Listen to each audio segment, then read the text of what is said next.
Hello students, welcome back to my YouTube channel. ನಾನು ನಿಮಗೆ ಇವತ್ತಿನ ವಿಡಿಯೋದಲ್ಲಿ ಇನ್ಕಮ್ ಫ್ರಮ್ ಸ್ಯಾಲ್ರಿಯಲ್ಲಿ ಗ್ರ್ಯಾಚ್ಯುಟಿ ಅನ್ನೋ ಒಂದು ಕಾನ್ಸೆಪ್ಟನ್ನು ತಿಳಿಸ್ಕೊಡ್ತಾ ಇದ್ದೀನಿ. ಸೊ ಗ್ರ್ಯಾಚ್ಯುಟಿ ಅಂತಂದರೆ ಅದು ಮಾನಿಟರಿ ಬೆನಿಫಿಟ್, ನಿಮಗೆ ದುಡ್ಡು ಸಿಗುತ್ತೆ.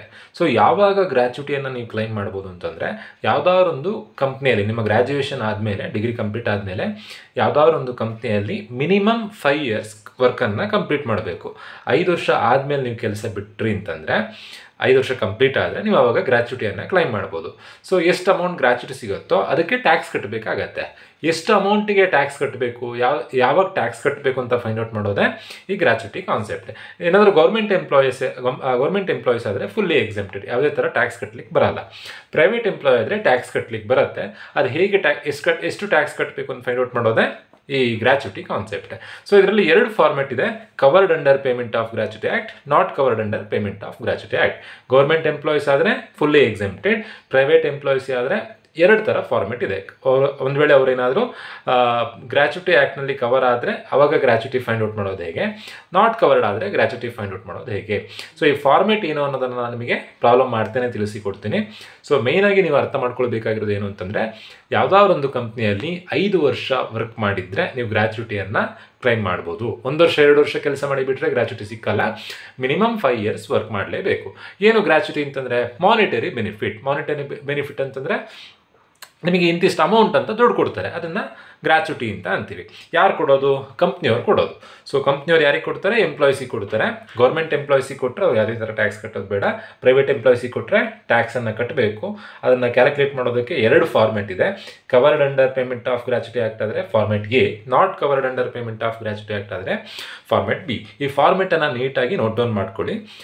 ಎಕ್ಸಾಮ್ನಲ್ಲಿ ನೀಟಾಗಿ ಫಾರ್ಮೆಟ್ ಬರೆದು 5ಗೆ 3 ಮಾರ್ಕ್ಸ್ ಸಿಗುತ್ತೆ. So format very important. Covered ಆದರೆ ಫಾರ್ಮೆಟ್ ಎ, ನಾಟ್ ಕವರ್ಡ್ ಆದರೆ ಫಾರ್ಮೆಟ್ ಬಿ. ನಾನು last year 2024 question paper problem ಮಾಡಿಸ್ತಾ ಇದ್ದೀನಿ. NEP question paper 2024ಅಲ್ಲಿ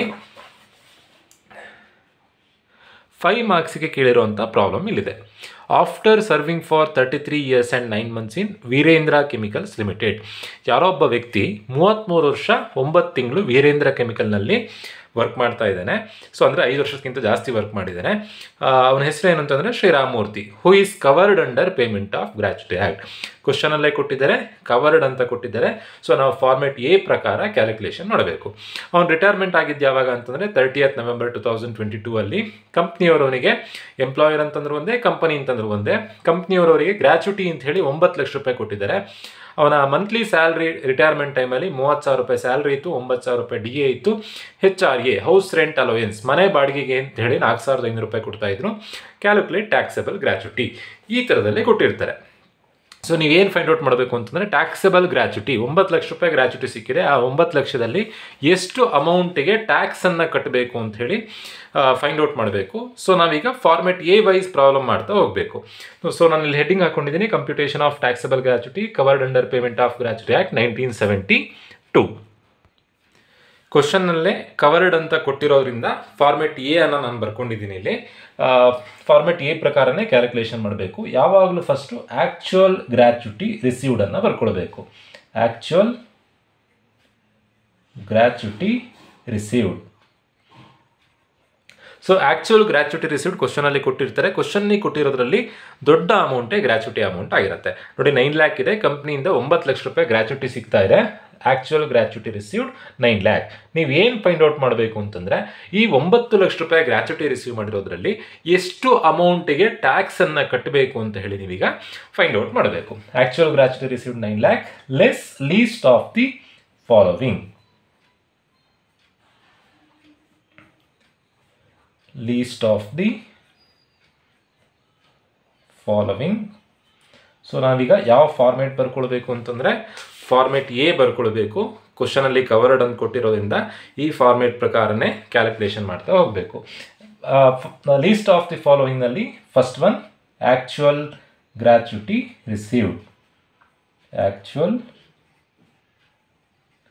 gratuity received ಇದೇ ಅಮೌಂಟನ್ನು ಮತ್ತೆ ಇಲ್ಲಿಗೆ ಬರ್ಕೊಳ್ಬೇಕು, 9 ಲ್ಯಾಕ್.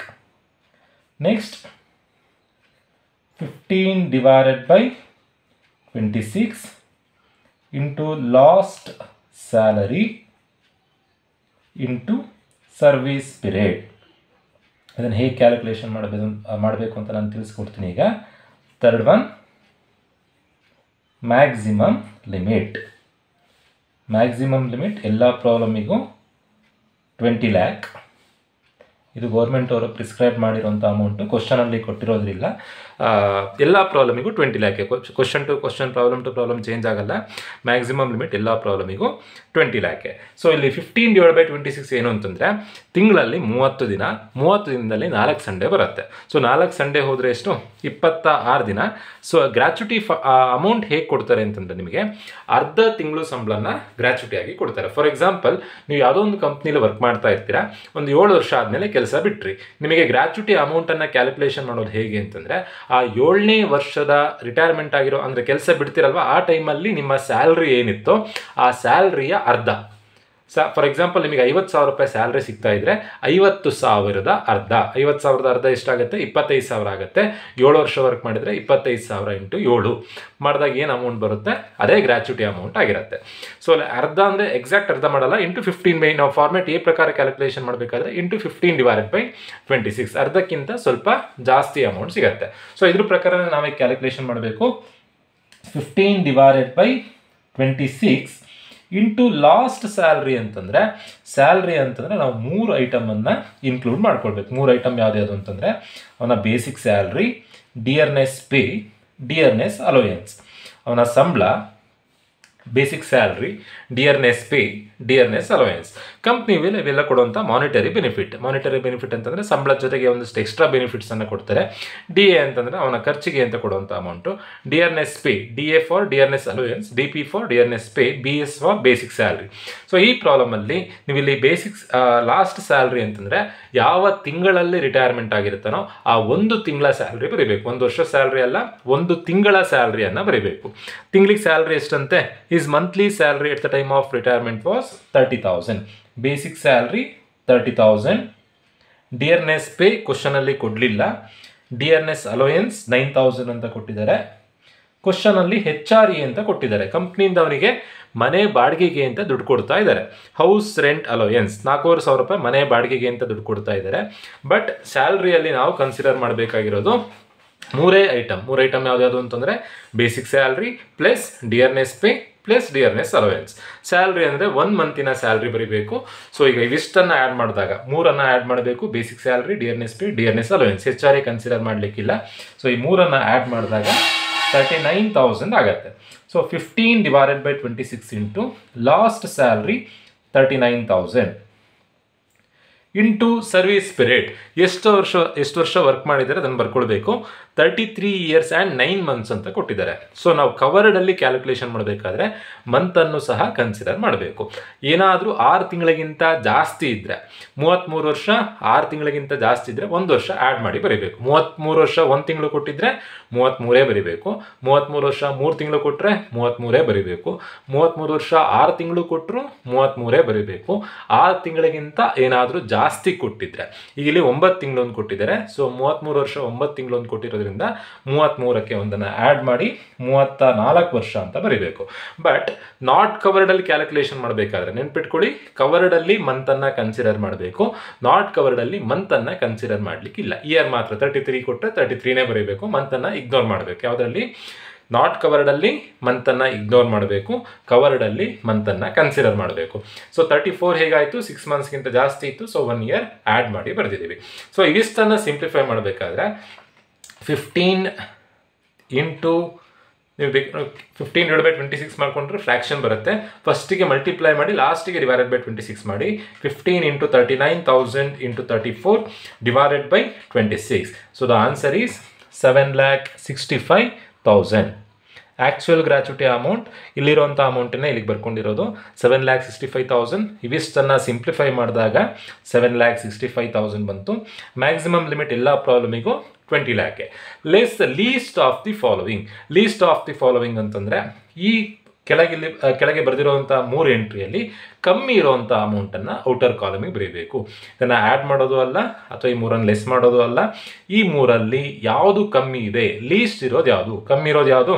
7,65,000. ಆ ಕಮ್ಮಿ ಇರೋವಂಥ ಅಮೌಂಟನ್ನು ಔಟರ್ ಕಾಲಮಲ್ಲಿ ಬರ್ಕೊಂಡು ಆ ನಂತರದಲ್ಲಿ ಏನು ಮಾಡಬೇಕು ಅಂತಂದರೆ ಲೆಸ್ ಮಾಡಬೇಕು. ಈ ಮೂರಲ್ಲಿ ಕಮ್ಮಿ ಇರೋದನ್ನು ಲೆಸ್ ಮಾಡಬೇಕು. ಕಮ್ಮಿ ಇರೋದನ್ನು ಔಟರ್ ಕಾಲಮಿಗೆ ಬರ್ಕೊಂಡಿದ್ದೀವಿ. ಔಟರ್ ಕಾಲಮಿಗೆ ಬರ್ಕೊಂಡು 9 ಲಕ್ಷದಲ್ಲಿ 7,65,000 ಕಳೆದಾಗ ಬರುವಂಥ ಆನ್ಸರ್ 1,35,000. ಇದು ಟ್ಯಾಕ್ಸಬಲ್ ಗ್ರ್ಯಾಚುಟಿ. ಸೊ ಈ ಥರದಲ್ಲಿ ನೀವು ಗ್ರ್ಯಾಚುಟಿ ಪ್ರಾಬ್ಲಮನ್ನು ಮಾಡಬೇಕಾಗತ್ತೆ. ಇದರಲ್ಲಿ ಕವರ್ಡ್ ನಾಟ್ ಕವರ್ಡ್ ಎರಡೂ ಫಾರ್ಮೆಟ್ ಇದೆ.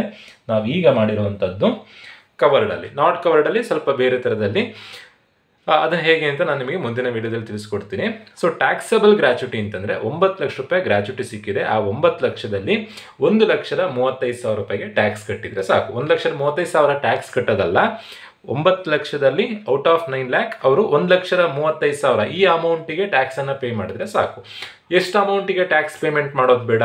7,65,000ಗೆ ಟ್ಯಾಕ್ಸ್ ಪೇಮೆಂಟ್ ಮಾಡೋದು ಬೇಡ. ಇದು exempted gratuity. 1,35,000 taxable gratuity, 7,65,000 exempted gratuity.